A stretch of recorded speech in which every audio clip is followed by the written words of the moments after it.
Welcome back, Fisker fam. We are excited to bring this episode to you. I am your co-host, one of your co-hosts, Andrew Bock, here along with Bill Spohn.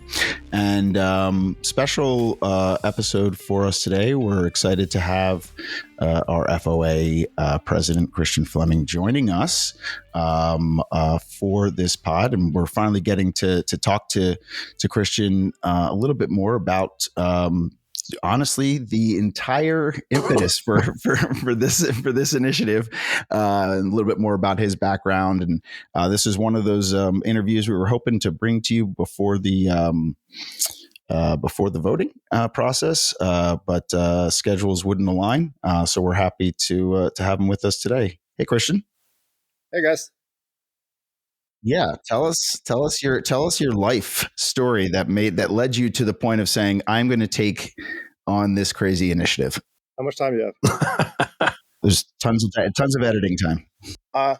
So I'm autistic, and I get like I've been obviously autistic my entire life, but wasn't diagnosed until 46. My wife and I went on vacation in 2017, and we went out to lunch, and just for kicks we went.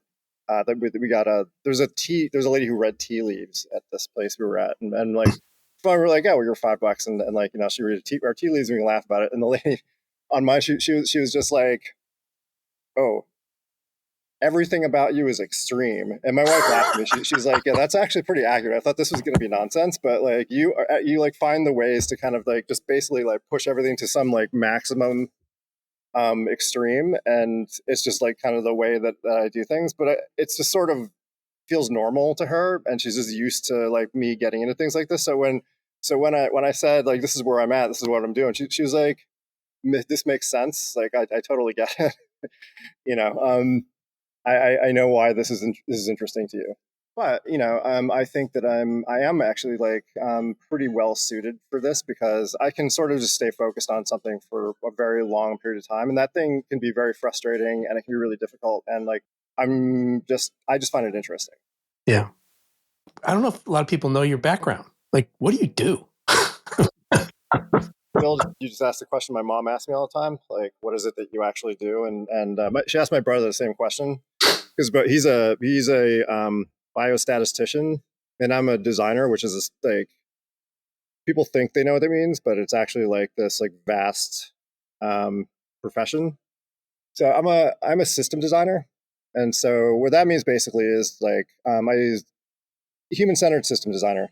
Sort of the full term is that, and what I do is I just use design methodologies to solve problems. So like that can be problems of like any size. I can help design companies. I can help design service delivery. I can help design interfaces, brands. I can help people design process flows for things they do, you know, professionally or otherwise. And so, you know, it is basically just, I like very complicated problems, and I like to try and understand the base sort of like components that, you know, that comprise them, and then how to make them work better for people.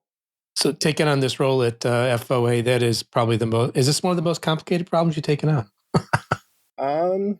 Yeah, I think so. Well, actually, it was like, Andy Sue, the FOA was his idea. He's pretty background, and most people don't really know much about his involvement, but like he just posted on Facebook. He's like, hey guys, I think we have a problem here, and like, you know, this company's going to go bankrupt. We have to organize, and we have to figure out what we're going to do. And I was kind of thinking that in the back of my head. And so he and Brandon, all I know him, I've only ever known him as Brandon, even though we've spent so much time in like negotiations together. But yeah, he and Andy were on this thread, and I was just like, hey guys, if you're going to do something, I want to be in on it. Oh. And so like a couple days later, there were a few other people that got involved. We had a call, and we were just like, okay, so like we're starting this, and we're gonna do this. We're gonna like figure it out. And it was, you know, like a very like broad spectrum of society kind of in that first meeting. And then we had already had some contact with Jens Guti, who runs the Nordic Fisker group. And we had a kind of a summit with them and said, hey, why don't we, like, we can't do this separately. We have to do this together. And they were like, yeah, total agreement. All right. So like, we're going to make this one organization. There's no Europe. There's no North America. I mean, the construct of the North America versus Europe thing is really just a difficult reality of the way that laws and supply chains and all kinds of things work on different continents. And so we were never going to be able to really sync things up. And a lot of the sort of like, this is just for North America, not for Europe, was the result of just a lot of dust still settling in Europe that made it difficult to maneuver in that environment. Where it was easier in the United States because the bankruptcy was like in the U.S. and so there was a lot more certainty about what had to happen and what we could do.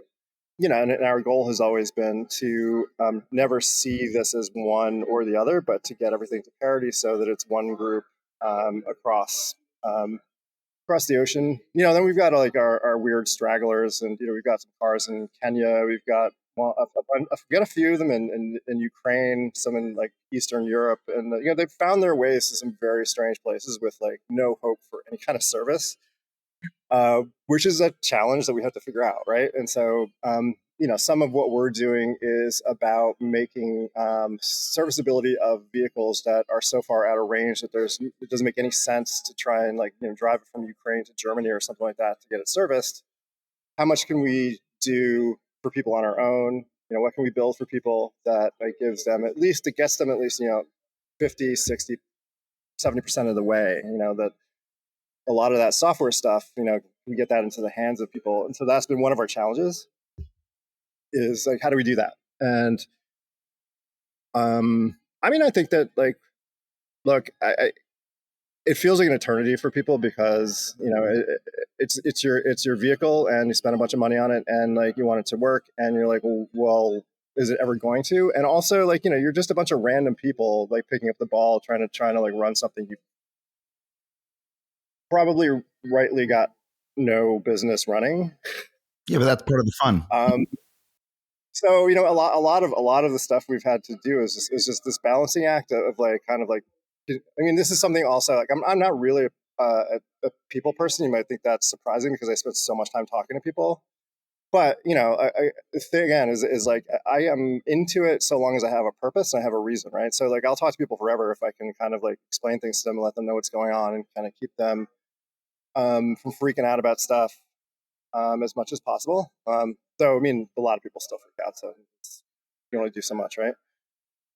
But, I think we've done a astonishingly good job of this. And this is not just me. I want to also be 100% clear. There is an incredible group of people in our membership team run by Nicole Housing, who's really kind of taken it on herself to get people organized, to schedule people to answer inbox questions, to kind of really create an infrastructure around this. And so I want to be totally clear. I'm not shouldering this whole thing. I'm just one person. I just happen to maybe be the most obsessed person out of all of the people who are doing this. Maybe. Actually, no, that's not true. That might be Sybil. Sybil, yeah. I feel like there's a few people that could fall into that category. Oh yeah, definitely. Yeah. It's an incredibly, in my opinion, mature group of people, who are not, the people who have kind of petty bullshit and grievances and stuff don't really stay around for very long because I think that it's too complicated and you have to basically just be comfortable sitting with that complication and kind of sometimes frustration and stuff, and just and you just go well, we're having fun here. And I think that's may sound kind of foreign to people who are on the outside of it, just owning the vehicles, but the only way we're ever going to do this is if we can make it fun and something that we want to come back to every day to just be there with each other doing it. And so the people who have been attracted to this and stayed with it are an incredible group of people. There's some people have really in-depth technical experience that are part of the group. It blows me away. It's like they could have designed the car. No, oh yeah. I mean, like the people who know the most about this car are probably not the people at American Lease. It's probably Majd. That's what we feel as well, Majd, looking through it. Guillaume, and like I mean, I'm Jose. I mean, our like all of our engineers, that people don't really see working behind the scenes, have like kind of systematically for the past year, basically just like combed over the entire vehicle. So like you could ask them all kinds of extremely complicated questions about it, and they'll be like, "Oh, here's how that works." Super interesting. What do you think? To go back to your earlier point about how it seems like we've attracted a sort of like a ragtag group, something about the car, something about the brand attracted a certain type of person to it. And I agree with that. I think that some of it just has to do with those types of people generally being more comfortable with risk and early adoption of unproven technology or unproven brands or something that they want to try and push into Oh the yeah. future. Is that your feeling as well? Is that how you see it? It's just, yeah, I mean, if we can get to where we need to be, I don't want to say, it's not open sourcing the car because that's dangerous, but like, to the degree that we can make it something where the people who own the vehicle have control over how the vehicle works, like the things you could do with it, all that stuff. This is our ultimate goal, is to make it something where we go out to the community. We say like, all right, what do you want to do this year? And they say like, I've got a proposal, right? Here's what I'd like to do. And then, we want to kind of put it out there for everybody to like absorb and vote on and say. And so like at the end of each year, we say like, all right, this year we're going to implement these things in the car, but also in the organization, right? Because I think that one of the big things that's going to keep us together is like how we approach community and how we approach giving people the feeling that they have control, and especially with the people who bought this early, is like one of the things that really like kind of like pulled me in about this was like just this kind of stranded feeling of having no control, and like just calling like Fisker's like service line over and over again to get some help for something, and basically getting like this like the most bananas responses ever. It was like talking to space aliens trying to do customer service, and like it was maddening. Like I had a like before the bankruptcy, I had a kind of a recurring problem with a wheel speed sensor that would just like go out on me. And the problem with the wheel speed sensor is once that goes out, it basically like disables disables all the regen. It also disables the back drive motor. It like basically like handicaps the car, makes it a two-wheel drive car. And I had the issue too of the like just sudden loss of power on the highway. So like I'd be driving 70 miles an hour, and then suddenly the car would just be like, I'm not doing this anymore, and like it just go into neutral. And so like I was frantically kind of like just harassing Fisker, the Fisker service customer service in like April as they're like laying off techs. I'm like, my God, I'm not going to get this fixed. And like my shout out to Dom Tomatimo, who was my tech, like made it happen like just under the wire, like literally like a week before they went bankrupt, and fixed it.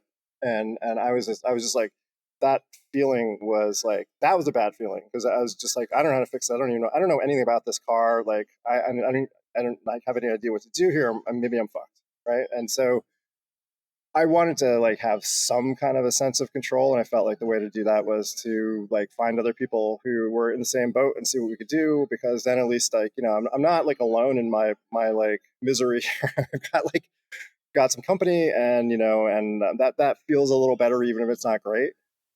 Knowing that you are like to take on these more challenging situations or opportunities, what attracted you to just how challenging this situation was to take on? The uniqueness of it? It just seemed cool, which I think maybe is maybe like the opposite kind of sensibility to what most people had last year around like March. I think a lot of people had like that like nervous energy in the pit of their stomachs about like, oh, this is fucked, and like and I don't know what to do, and I was like, wow, we could like we could wind up owning a car company, and I was like, well, that's really interesting. I think nobody's ever done that. Like it's a like, so there's such an opportunity to do something with these cars, which are like never happened before. And so, what can we do with it? And just kind of naively just thinking like, all right, so what's the first step? Oh, well, we're probably gonna have to go to court. Okay, let's get a lawyer first thing, and then like we'll go from there. And I get like just go down rabbit holes. And this is the other thing about my wife. She's like, once you're down one, I can't pull you out of it. Like I have to figure out just how to support it and to make sure that it's not something that's going to get you killed or something. I found a lot of other people who were also just down that same rabbit hole, and like I feel like the thing that's like so interesting about like this car is it attracted a bunch of like very like obsessive tweakers, and I don't know why that is. That's actually been one of the biggest pieces of feedback I've gotten in the course of dealing with my current service issue, which the car is still, Bill, in the shop, just so you know. So yes, it is still there. But what Forrest at Pat's Garage has been very, transparent with me about and really enjoys about this community is the sort of the camaraderie, the sharing of things. You learn something wrong. All right, let's make sure that other people are aware of this. Let's get it out there. Talking with different techs, talking with different people, all trying to figure out in a much more sort of, collusive or cohesive way what the solutions are to these, and then have a central repository for all of the, all of the information. I got a thought there, going back to your point, Cristian. You said obsessive tweakers is who were attracted to this, but I think there are a spectrum of people out there, and I would say because this is such a short-lived group with just so much human resources that are being pulled in so many directions beyond the association, there's an incumbent responsibility to put in a little bit of effort to study, to research. To the amount of information available on the forum is just incredible. And I know because I run a business, and when you get asked a question a million times, the temper can grow short, and you just keep on pointing back to there's a way. It's already been covered, that kind of thing. And I'm trying to communicate that to people in the nicest way possible. But you have a responsibility because of the situation we're all in to study, to research, to look it up, to ask. Certainly you can ask questions, but most of the answers are out there. Yeah, and so I think this is another one of my unusual capacities is like I can answer the same question 500 times and not get annoyed about it. Like, I will answer the same. I will answer people just and I see people get upset about it, and I try to tell them like, look, these people are new, their conditions are different. Like, we don't really organize things well enough yet, so it's forgivable that people could ask the same question so many times. There is confusion, and it's our responsibility to just calmly answer those questions as many times as people have them, and to do it like in a friendly way, and to just always be even keeled, because I think a lot of the times when people have these questions, they're panicked about stuff, and I think that the thing about EVs too is that it's still fairly new, and a lot of people aren't really familiar with them. And so like when they do the things that EVs just do, they think it's broken, right? And my dad used to build computers in the 70s and stuff like that. So like honestly, like when it doesn't work, I just turn it off and turn it back on a few times and try some stuff and see what combination of kind of cheat codes or whatever I need to get something to work. And that's always the way that I've approached technology. And so I look at an EV that way, and I'm just like, okay, it's just a computer on some wheels. And so let me just turn it off, turn it back on. Maybe I'll go have a coffee or something, come back out, and it'll probably be fine or something. But I think a lot of times people, when something happens for the first time, they're just like, oh my God, this is crazy, right? And so I think that when you have a bunch of people who are calmly answering that question, it makes people feel more confidence that it'll get figured out, and that they have support and we'll do it together. And that's always been again, I think that this is why Nicole has done such amazing work with all the people who answer the inboxes. She trains them to just be that way. And then, we have like our like internal chat WhatsApp groups or whatever. And, they can blow off some steam about people and have a laugh about it or whatever. And like kind of move on and like stay even keeled. So we support each other. And I think that like kind of that support is really important. But I want to go back to what you had asked about, like you said about the techs and forest at Pats and stuff. And I wanted to say like, I think that this is probably I can't recall any time in history where basically the owners and the service techs are actually they're all part of the same team. And so, our like engineers like know so much about the vehicle that we have like a WhatsApp group for techs, and like they ask us questions, and our techs answer those questions, and and they have this dialogue, and we develop tools for stuff and get those out to the techs to use and things. And so like I think it's a very unusual feedback loop. And and so the techs are such a big part of our community too.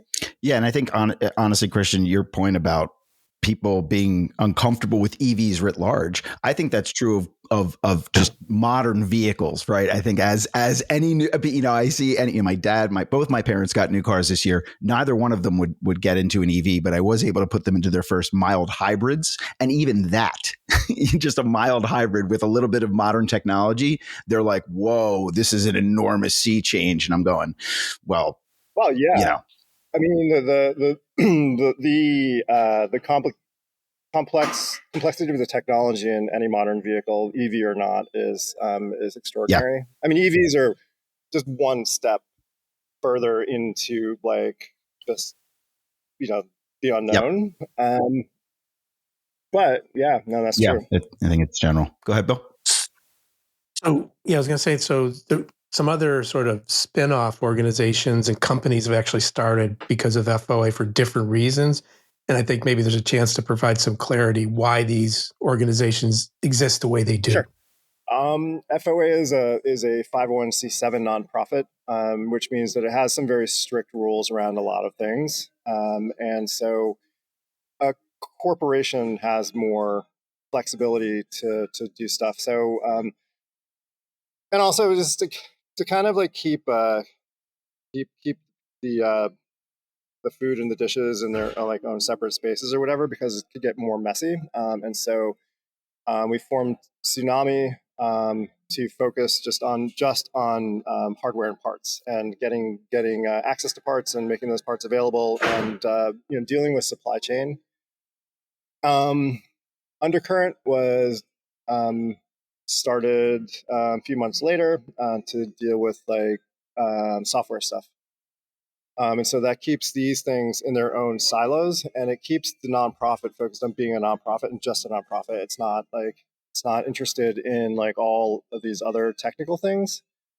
The other thing it does is it insulates the nonprofit from liability. It makes most of the kind of deals that are signed for things and stuff are done with the two corporate entities, so that if there is any sort of a lawsuit or anything that comes up, those will be the things that absorb that lawsuit. That the nonprofit needs to be protected from those things. We also like the way that nonprofits have to deal with money is also very strictly monitored, and regulated. So we can't.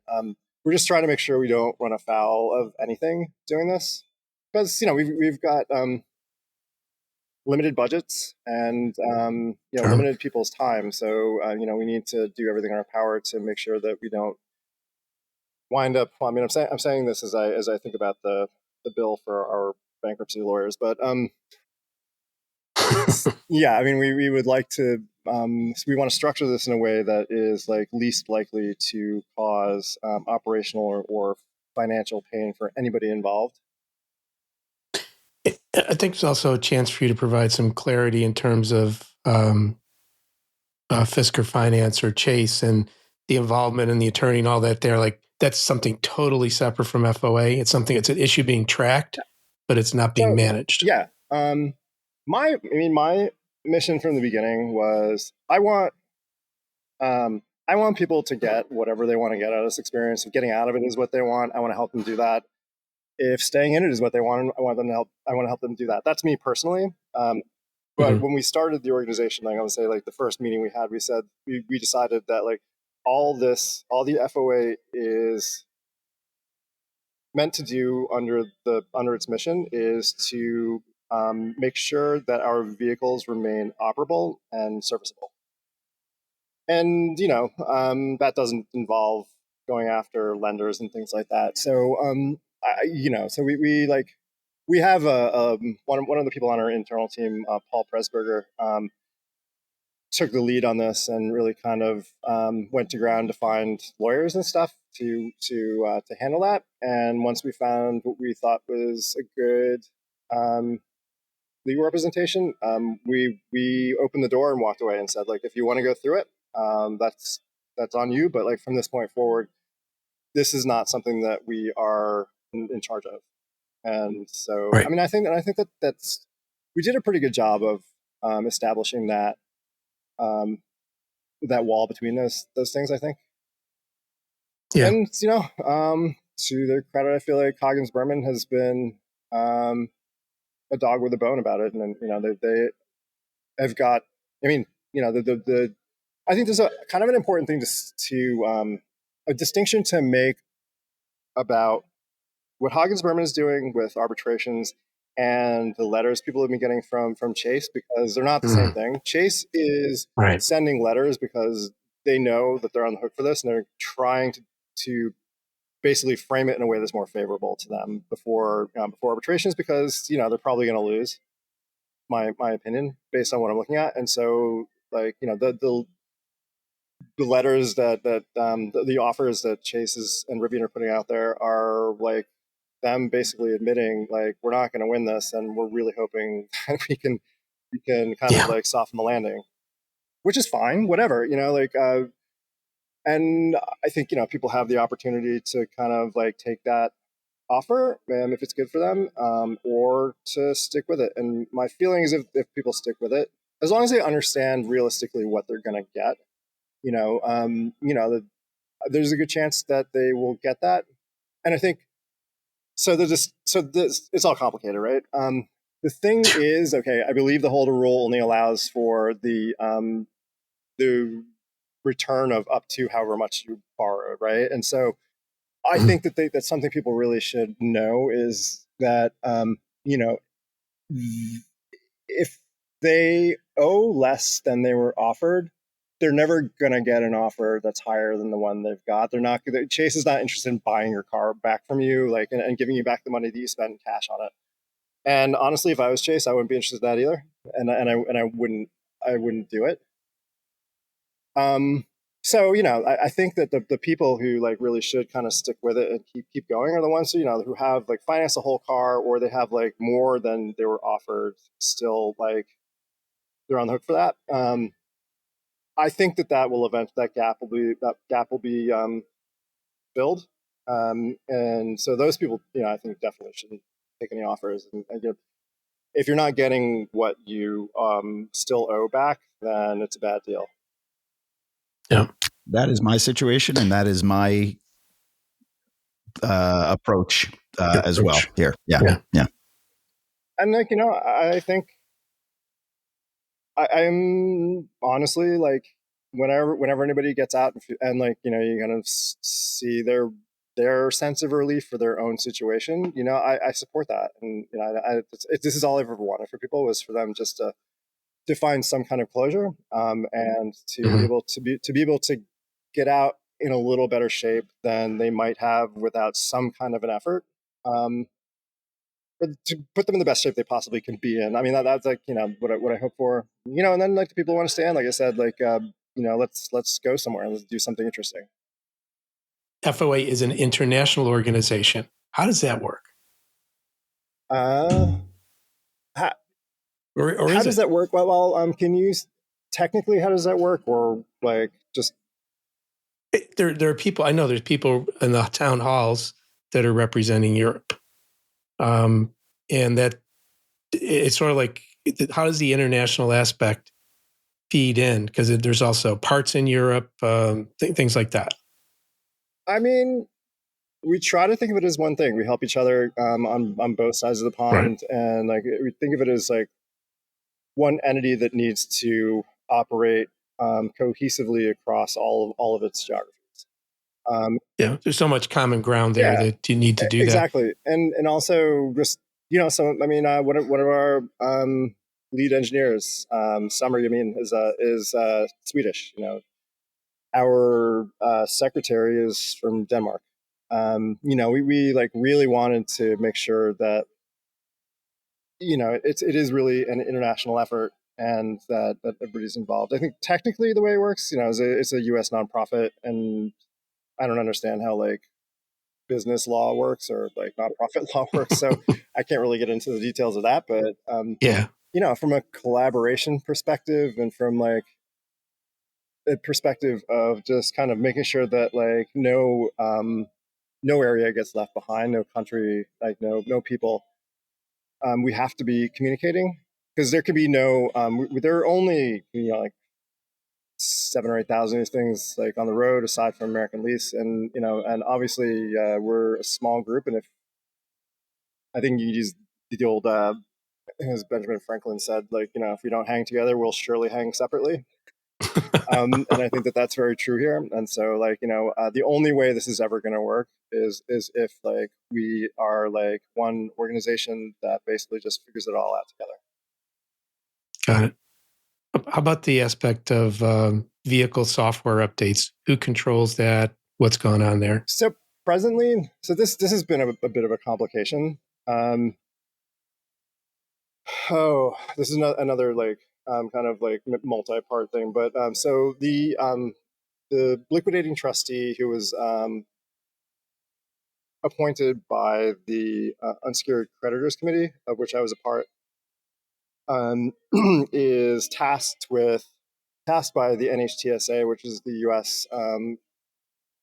Governing body for regulation of vehicles. The trustee was tasked with completing recalls, which is an absolutely gargantuan task. It's gargantuan for an automaker. It's a bigger task for an entity that has no experience of the auto industry, and then layer on a bankrupt automaker. And so the liquidating trustee, like all the respect to them, like they didn't really have an interest in administering recalls, and I can't blame them. It's not what they do, right? Their job is to try and recover money to get to unsecured creditors, of which all of us owners who purchased originally are one, but like we should sort of just go back to like making sure people understand you're not going to get any money, because like there are people there are people who like are waiting on like about, I want to say like $800 or $900 million in front of us, and so we're not like but one of the things that the liquidating trustee is required to do by law, because of the way this is structured, was to ensure that these recalls were completed and also to ensure that they were paid for, which is another whole other aspect of this that we're still like trying to nail down. But I'm being very long-winded here to try and explain like every detail I can. But when the liquidating trustee found out when they took possession of the Fisker Cloud that Fisker had not been paying any product liability insurance on it, and they shut the operation down right away because they're just like, we don't want to spend $500,000 on your product liability insurance. So for the moment, we're not going to do anything. And American Lease needs that cloud too, as a sort of TLDR about the way the car is structured. For some reason, they hard coded the address of the cloud into the car, so that everything has to be on one cloud, which is a thing we're like in the process of trying to understand if there's a way to unwind.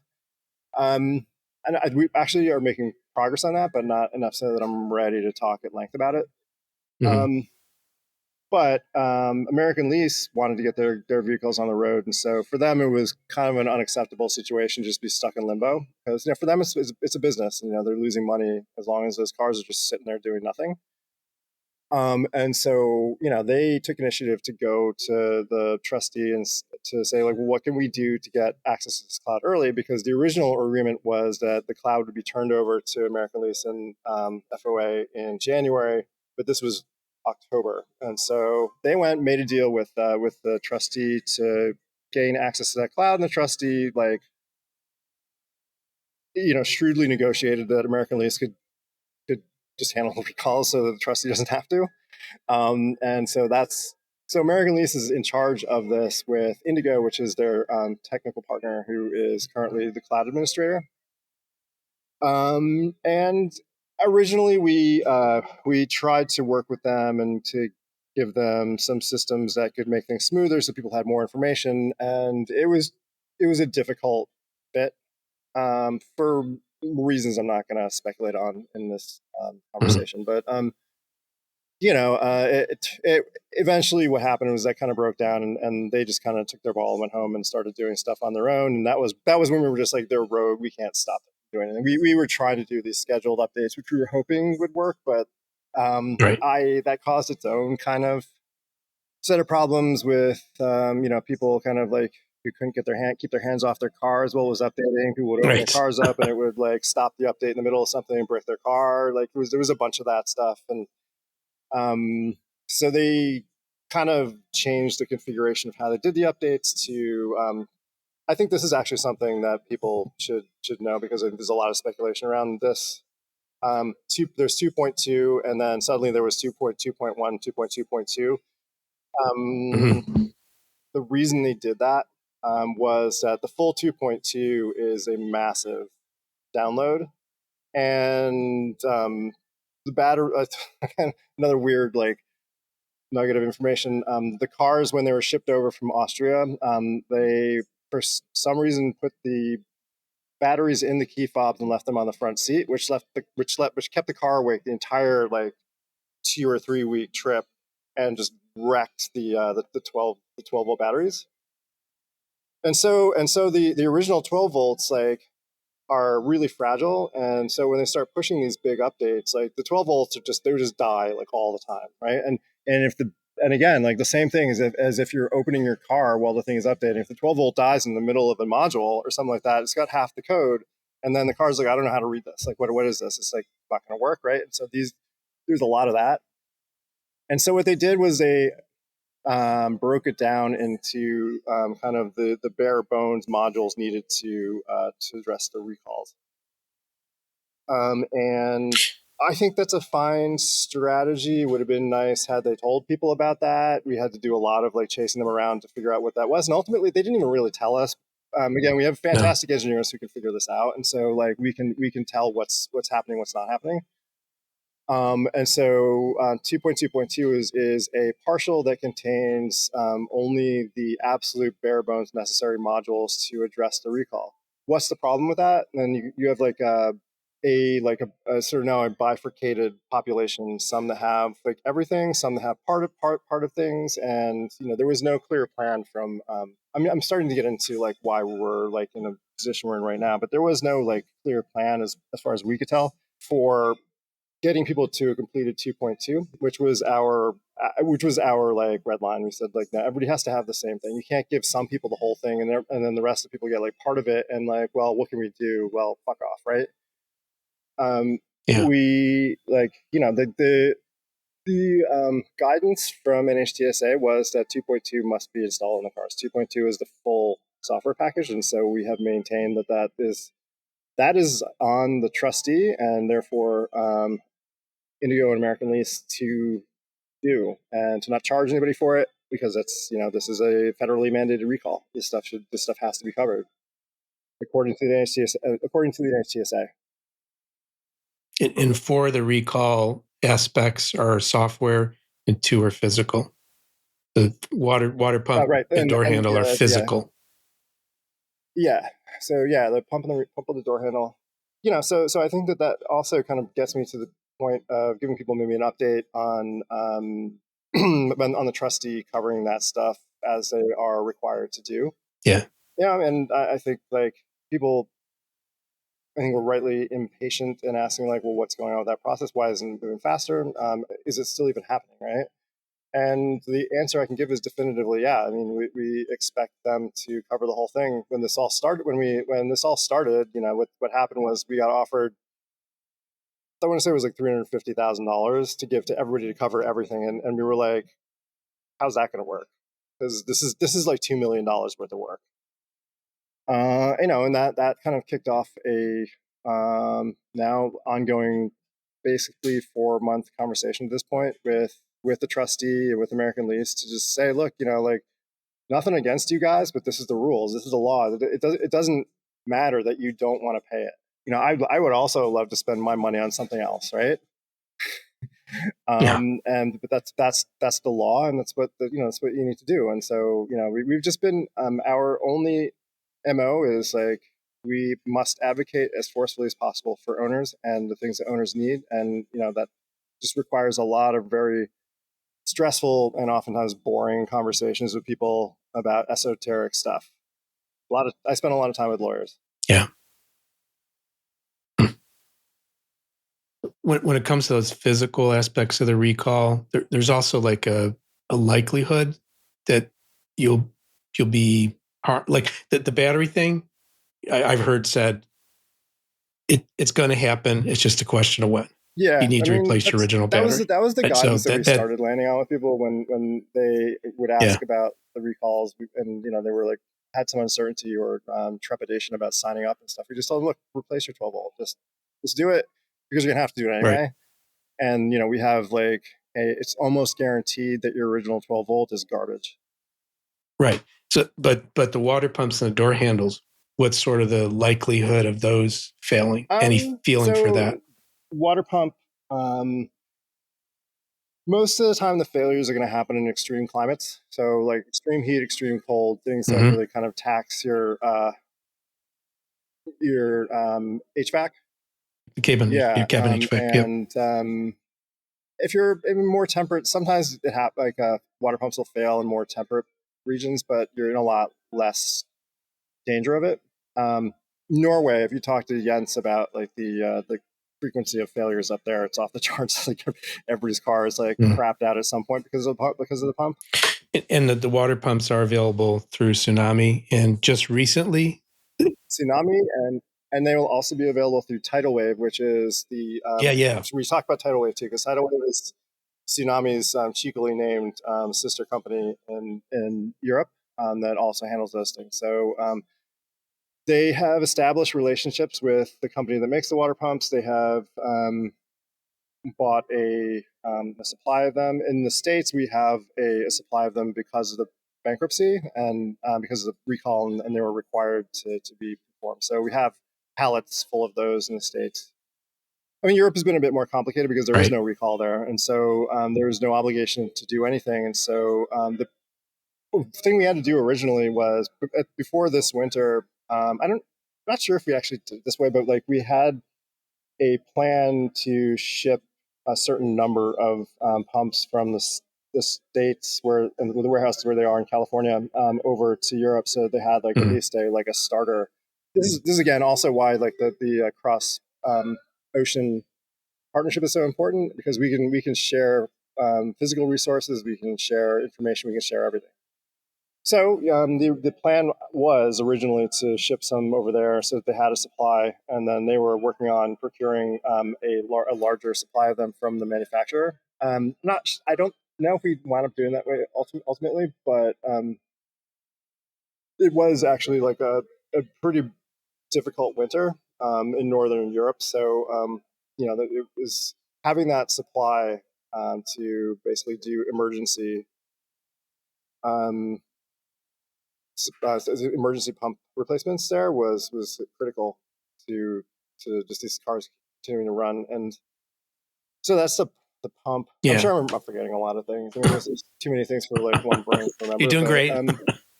Yeah, you're doing a great job. While we're on the parts though, Cristian, do you have any updates on like what restarting production on like things like the air vents and things that are out of stock that people have been trying to replace, or any of those types of things? So a lot of that stuff is so there are three sources for parts of different sorts. So there's Fisker Austria, which when Fisker kicked the bucket, they had three warehouses full of parts for building cars that they never used. And so what Fisker Austria is doing is, instead of throwing those things away, they're making a business of selling them, which could be okay. It really depends on like their interest in fairness in pricing. We're worried about the price gouging, and I hope that doesn't happen. But it remains to be seen because they're still getting things set up there, and they're kind of like a skeleton operation, and they're very slow. And so we're trying to negotiate some kind of a relationship with them. We'll see where that goes. It's not completed yet, so I'll. It's long past due for them to make that stuff available, I think. Because honestly, if you want to buy it, like, do you want money? We'll give it to you. So there's that.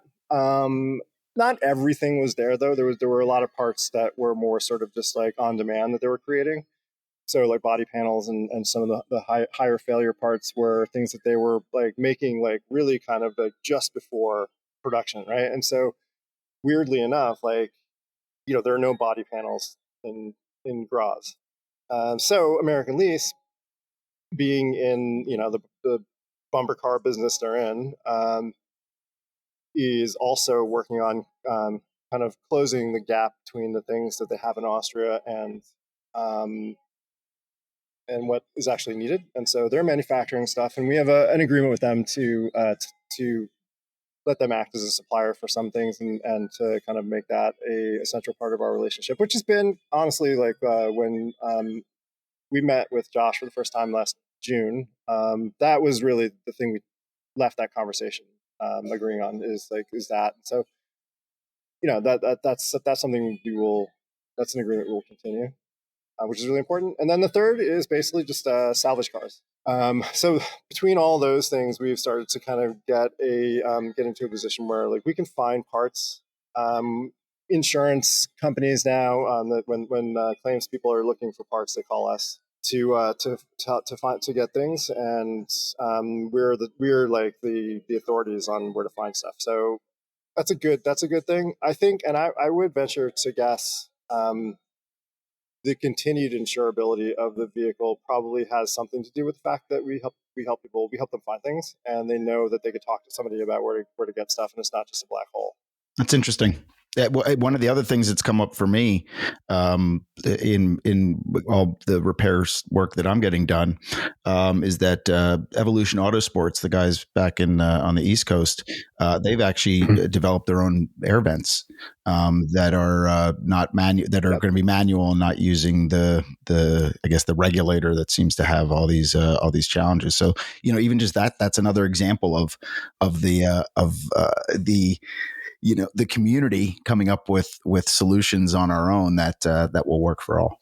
Yeah, over the winter, my wheel speed sensor issue reappeared, and my it was a pretty snowy winter where I live up in the Western Catskills, and I live on a dirt hill with like a 20% grade.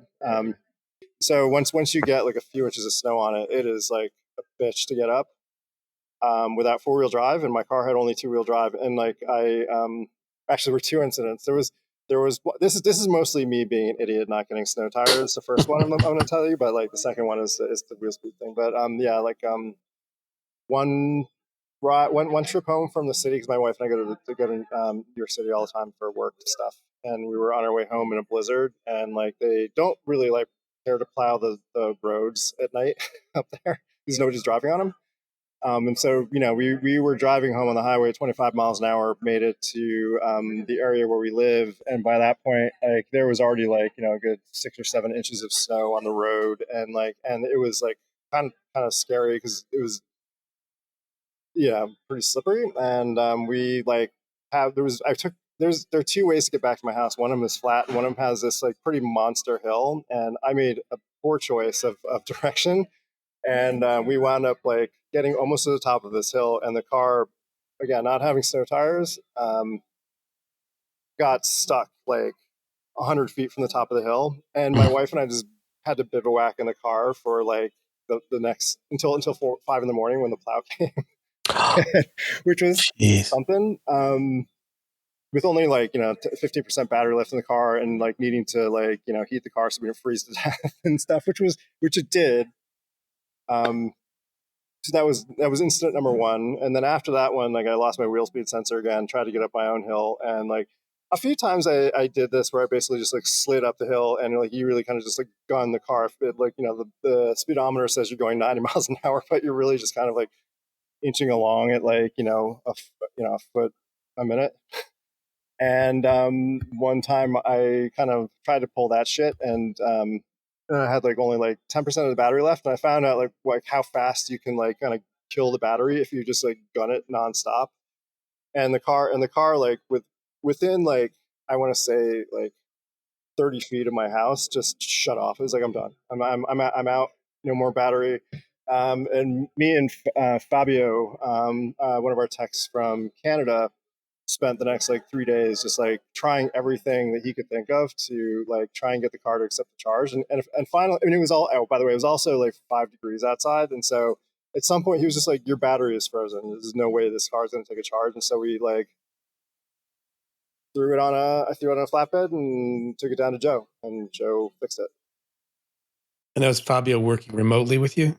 Yeah.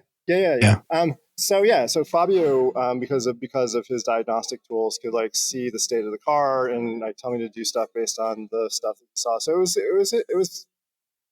was great. And I mean, I love those guys so much because they care about this car in a way that I've never seen people care about a car. And like I'm conflicted about how much they do without getting paid. Yeah. And Fabio just spent like countless hours with me on the phone trying things. Just loves the challenge. Yeah, and I told him like, let me at least get you a good bottle of whiskey or something. He was like, no, it's this is what I like to do.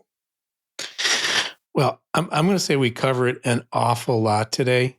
You filled in so many blanks for me, and I felt like I was pretty up to speed with things. And I want to like give the listeners a chance to digest this.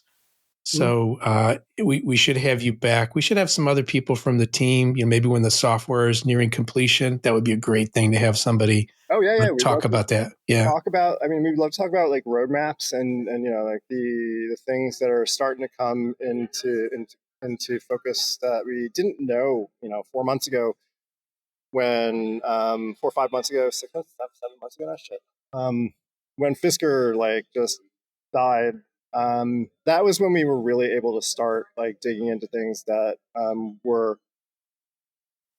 a little bit more protected before. Like while Fisker was still around, there were things that we were trying to do, and like we ran into a lot of brick walls. We were just like, you can't do that, you can't do this. Like we were like, they were doing everything they could do to like kind of keep us away from the inner workings of the vehicle. So like, because I think they were worried that we were going to go and like kind of like do something to the cars that made them dangerous on the highway and kill a bunch of people or something like that, which is like, again, not something we would do. No. And we're pretty disciplined about the way that we approach this stuff.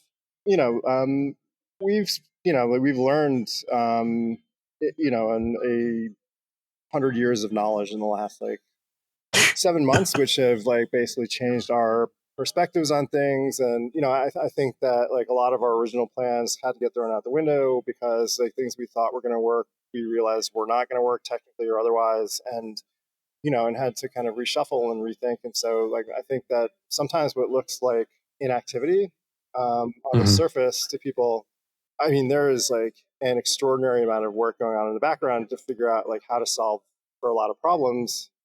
Again, we run an EV company now, and we gotta like, we're not people who run EV companies, and so we've had to learn everything. There's a phrase I use around my company, like sometimes you, like at a leadership level, you can't explain everything because things are so dynamic and sometimes transient. And my phrase is, it's nothing until it's something. Right, and then you have to like, after public consumption, you have to turn an I don't know into a here's what I'm working on, right? And so, right. I think we've got to be comfortable with like not knowing what's going to happen, and I think a lot of people are not comfortable with that. And so the balancing act from a messaging perspective is to keep people like comfortable enough that they trust us and what we're working on, even if they don't know if it's going to work, right? Right. because what they have to know is like there is a group of people that is very dedicated to figuring out how to make it work, and there's nothing that's impossible. You just got to figure out the way to do it. So speaking of that, I want to sort of ask one final question on this front. Given that you've learned 100 years of knowledge here in the last 7 months, Fisker Karmas have been on the road now for 15 years, right? Given the volume of difference in sales, and knowing that the Karma is still on the road, that they're keeping these things on the road, doesn't this give you a lot of hope for long-term success for what we're able to sort of put together and accomplish here, given just how many more cars we have, how many more people, how much more interest there is, the advancements in the technology, the ability for us to update things that could never be updated in cars like the Karma, like infotainment and processors and stuff like that. To me, it seems like it's a much more viable path forward, or we have a much more viable path forward with the Ocean than was ever with the not more viable than the Karma. I think that the difference between and it's been said to me many times in conversation to remember this, but the only thing that there are four things that five things, six actually, never mind. The Karma's not any the Ocean and the Karma are two completely different universes. The things that they have in common is there are four wheels, there's a steering wheel, there's an accelerator, there's some seats. Yeah. The Karma was a less complicated vehicle by a mile. I mean, it's the innovation that has happened in auto technology is like astronomical in the time between these two bankruptcies. Oh wait, the other thing they have in common is they were bankrupted by the same guy. So there's different types of bankruptcies, but yes, bankrupted by the same guy. Yes, he's very good at it. Yeah, I would argue like he's good at two things. He's good at designing a car and bankrupting companies. Yes. I think those are his talents. Yes. And also, I think being like just incredibly like kind of like blinders on about like the prospects. I mean, I remember that Brandon and I and Andy one day, just weirdly one afternoon, we wound up on the phone with him, and I was just. So if I'm in like negotiations, sometimes I'm a very like kind of belligerent person, just because it's a tactic. And I just told him like the only thing I want to hear from you right now is that you're going to help us, and that you're going to give us money, you're going to give us resources, you're going to give us something, right? And he was just like, oh no, you just need to sit back. I will have this figured out in 6 to 8 weeks. And I was just like, this is over, dude. Like you do not have any idea what's happening right now. Wow. Yeah. And so Sounds about right. To our credit, we walked away from that call going like, we're not going to like put any stock in anything he just said. Mm-hmm. Probably for the best. Right. I mean, we were 2 months shy of the Chapter 7, and like there was just too much on the line to like sit back and like not try and wrestle control of things. And so, I just said, sorry, man, look, you're a great car designer. This is a good car. Honestly, like you're screwing everybody. This whole thing is screwing everybody. And like it's upsetting because like you just don't see it, and you have the power to do something, and you didn't. Yeah. Yeah. You made the decision or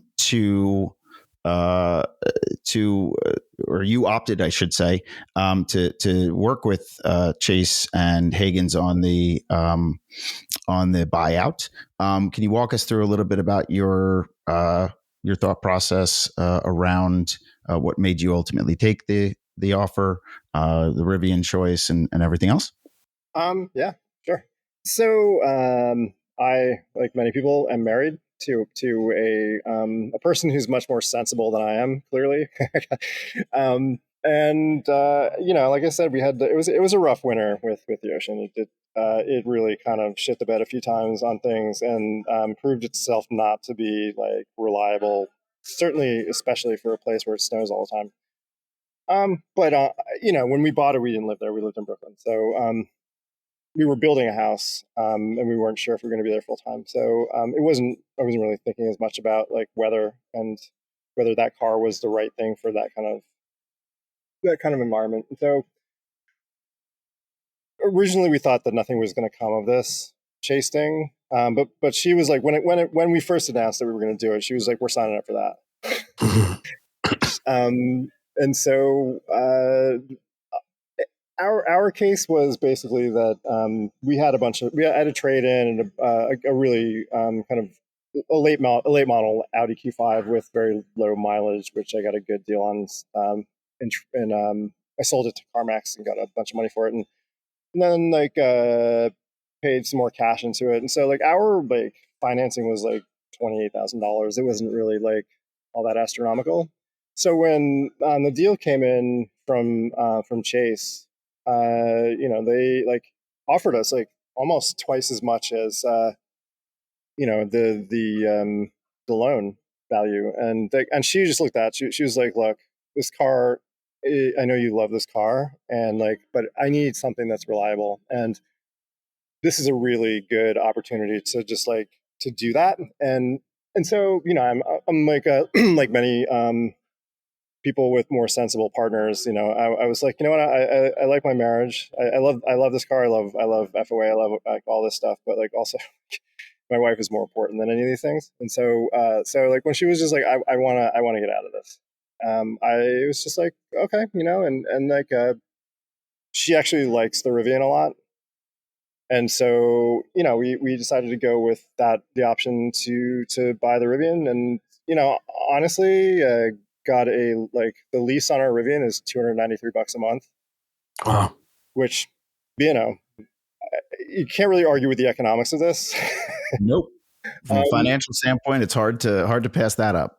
Yeah. And so what she said, we had this conversation because like, I was like, this is, I'm the president of this organization. I can't not have one of these cars. I have to resign. And she was just like, oh, you could get another one. I don't want to drive it. It's like, I just need to have a car that I can rely on, and then you can do whatever you want. And so I'm actually in the process of getting another one. So, I am admittedly, so everybody knows, I Fiskerless at the moment. That's a short term thing. I'm getting another for that, but got to keep my wife happy. So that's where I'm at with that. For full transparency, and I feel like I said, like I am in this for like people to get whatever they need to get out of it, and she's part of this too, and so this is what she needed to get out of it. So like that's that, and what I need to get out of it is another Fisker. And I think that path, we talked about this, Bill, on our last episode. I don't, I could see many people if it's financially prudent to do that type of thing, where if you can get an offer back from Chase for more than what your loan is out, and you can sort of be made whole, and then find one of these cars either brand new or lightly used on the market for $20 some odd thousand. I think that's a great way to sort of salvage the situation. Under 20,000. Yeah. There are a number of people who have registered vehicles who were people who registered them previously, who said they took the deal and then just went right back out and bought one. Yeah. That's, I think if it had been a more financially prudent offer for me out of the gate, that might have been the path I would have taken here, despite the fact that mine is signed by Henrik. I don't know that that's worth anything anymore. I would say the car worth less. Yeah, that's part of the fun, right? So I, trading in my early sub 1,000 number Ocean One for a later model is not something that I was overly concerned about, because it's just there's nothing else out on the market that's like it, and that's the hardest transition. Right? That's the thing. I mean, look. The Rivian is great. I did not like, after I got that, after I signed the lease, I was like, oh shit, I probably could have I got a dual motor standard, right? And after I was like, man, I could have just gotten like a quad motor, and like also I could have like with this 8,000 pound beast, I could have gone from 0 to 60 in 3 seconds, and I kind of thought better of that, and I was just like, you really don't need that. This is fine. Yeah, but. And the Rivians are great cars. I think the situation many of us are in, and this is my boat. It's just too big. It was just too big of a vehicle, and I think that was a big consideration when looking at this as well. I felt like it was too big from the outside, inside, it is, for something about the inside, it just doesn't feel that unmaneuverable, which is like kind of crazy because it's a fucking huge car. It is a way, but yeah, I've driven a few of them. I've driven both the R1T and the R1S, and while they're great, I don't know that they're daily drivers for me, just in terms of their size. I'm not here to sell Rivians. I mean, like, but yeah, no, I understand. I understand. well, I was one more thing. Oh, right, Yeah, right, right, you right. said you had some stuff you wanted to say for the end. The ocean is the car. I'll like get my rocks off, like smashing the pedal and like probably driving myself into a pole one day with it. That's what the ocean's for. Yep, makes perfect sense. So as we're wrapping up here, what would you say is sort of your parting message for where we stand today, knowing that we've got the amazing work that Madge did on the Ocean Link Pro and that coming out here in a couple of weeks, and I think everyone, if you are registered in the FOA community, you should have gotten your email about that. So take a look in your email inboxes for the instructions on signing up for the app. But like as we look at the roadmap, as you look at sort of what we have coming, what's how do you feel? What's most exciting for you? Well, one, regarding the app, if you try to sign up and you get an error, just wait a little bit, try again, because right now, like, a lot of people are hitting the server, and that may be like not the issue tomorrow anymore, but it's not that it doesn't work, it's that there's just too much traffic. Makes sense. So what am I excited about? I'm excited to like finally move from like the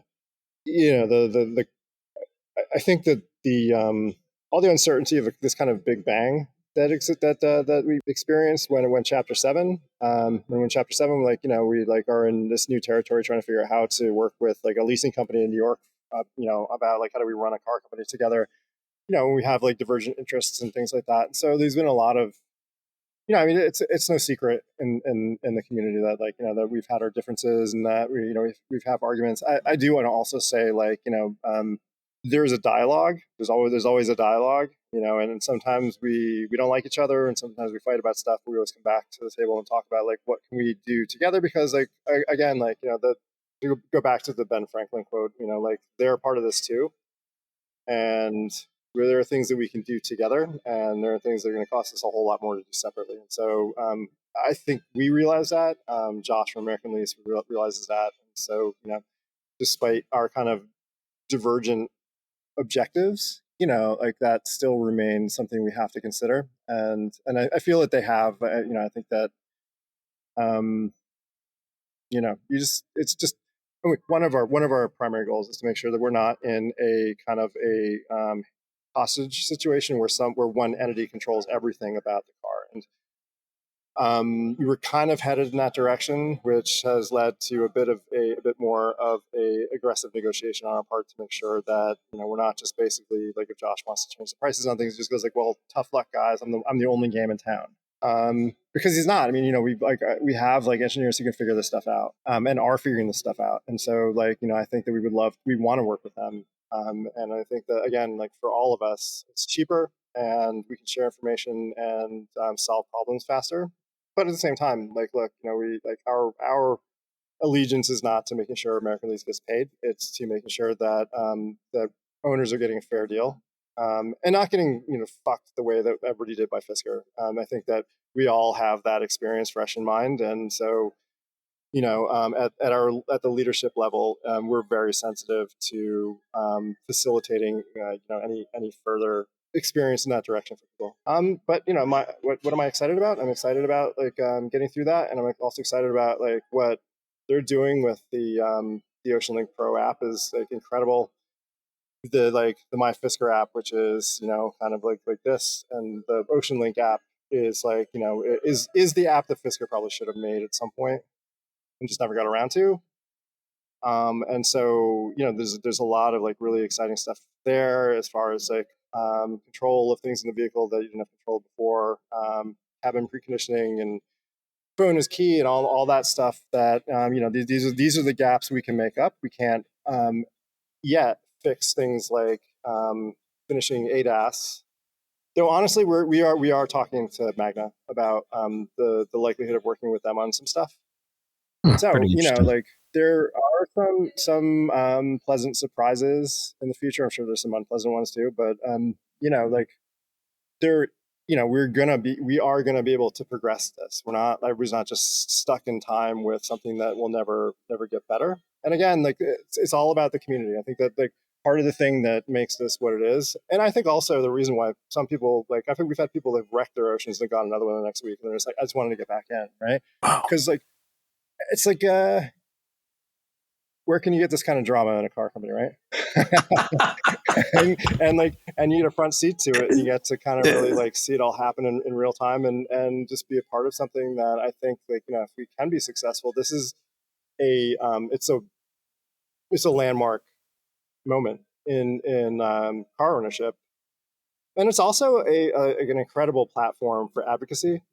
With what happened to all of us is a canary in the coal mine for other people in these situations when their company goes bankrupt. Like what happens to software as a service in a car? Like what happens to like what happens? What happens? Yeah, this is my main concern when it comes to regulation is software as a service in a car, and like how dangerous it is to basically have to pay somebody this stuff, and if they go away, then what happens, right? Yeah. And there's no regulation around it. Like all you've got is just, well, sorry, you're screwed, which to me is not satisfying. I feel like the problem with making cars so cloud dependent or subscription dependent is that you just create this kind of situation where there has to be some kind of regulation about what happens after that goes away or after the company goes away, because like what we're dealing with, there should be some kind of a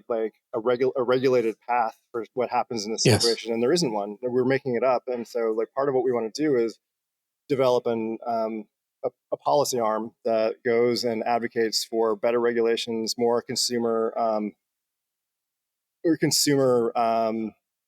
friendly regulations. Friendly is not the right word. Like consumer protections around these things that can make this kind of situation less uncertain. And then there's some kind of a roadmap, and you're not just basically like in the dark trying to figure out something and kind of like waking up every morning as we did like for like the beginning of this, like kind of coming to the cold realization that like we were really alone, and nobody else was going to do anything for us, and there were going to be a lot of people like in certain private equity companies I won't mention the name of, who like are actively kind of working against you to try and stop you. Yeah, I mean, And so that this should never happen to anyone ever. yeah, I completely agree with you. Love the fact that you're taking that approach, or that we as an organization are taking that approach. This is not like a $200 smart toaster oven that goes under or something like that, right? This is you're talking about in many cases the second most, or in some cases the most expensive purchase a consumer is going to make in their lifetimes. Oh yeah. And it should probably be treated slightly differently than I've had conversations with people that really like make me angry, because people were like, I bought this car for myself as a retirement present, and now I'm underwater and I have to go back to work, and I'm just like, I don't know, like I feel like I wish I could just forward those things to Henrik and be like, come on, dude, like think you kind of sold this thing as something that was like so thoughtful and like considerate of the environment and people, and ultimately like it just kind of seems like bullshit. Yeah. And so like I do it. I'm passionate about this partially because of those people, or anybody. Like I just think about my own experience. I think that like I multiply that by however many of these are on the road, and I think like every person who got in at the beginning is like having some version of this experience, and like it makes me upset, and so like that's also part of the thing that like the reason why I wanted to do something to like try and improve the situation, and that's part of what drives me. Other than the fact, I think it's fun. I love the challenge. I love the people, and I love the community. I love I don't really like people. I don't spend a lot of time talking to people. Like I've had a lot of bad experiences with people, so I tend to keep to myself. But this is different, and like I feel like when I talk to people, I feel like I have a whole like new group of like thousands of friends. Yeah, I was going to say it's there's a common shared experience. And so I challenge. And so, you know, like I guess I'll close. You know, as a person who like is an autistic person who has a lot of trouble with like communication and stuff. Like this has been like an experience for me that like is beyond. It's personal. Like just getting to like be a part of something that I'm not usually allowed to be a part of. So I want to talk about there's a community of people who have not. There's a group that has not joined FOA. They like are in opposition to. They think that we're like kind of like in it with ALL to screw people and whatnot. And I think that they maybe don't understand how complicated this is. And I'm not going to name names or anything like that, but like I've had some like difficult conversations with the person who runs that group. And I would love to be able to have a dialogue with him about stuff, but he makes a habit of sort of making veiled legal threats to me, and so I just don't talk to him. And that's the only reason why, because I know he's going to listen to this. So like I figured like might as well like kind of talk to him through here. Like I think that the thing to understand is like the thing that he brings up to me whenever he gets in touch is like you have to do things for all owners, and my answer to that is like, great, join us, let's work together on this. Then like I'm not trying to like freeze you out or screw you over or like control you or whatever. As a matter of fact, like you should run for president. Like I don't care. Like I think I agree with him that we have to work together, but I also like there is no path where we don't have to pay for things, and I think that like there seems to be a conviction among that group where it's just like, well, if I can go off on my own, I can pay less and I don't have to deal with like dues or whatever. But like then you're really kind of hamstrung about like any kind of further development, any kind of like support. You're kind of like you're just screwed, and there isn't like the same degree of community. And so I want to work out issues with them. I want to talk to them. I just like, it can't be in the form of like, sending me screenshots of internal conversations and things like that like he has no business being in possession of, to like then also threaten me in like, these subtle ways and stuff. Like, honestly, I'm not like, I'm not some kind of a union leader or something like that. I was trying to, one of the things I wanted to like kind of like tell the stories about like the struggles I've had with the cars is that I'm just a normal person who owns this car. I'm trying to make this work just like everybody else. Like, and like, I don't want to have legal fights with people who don't understand the whole story. I'd rather have conversations with them.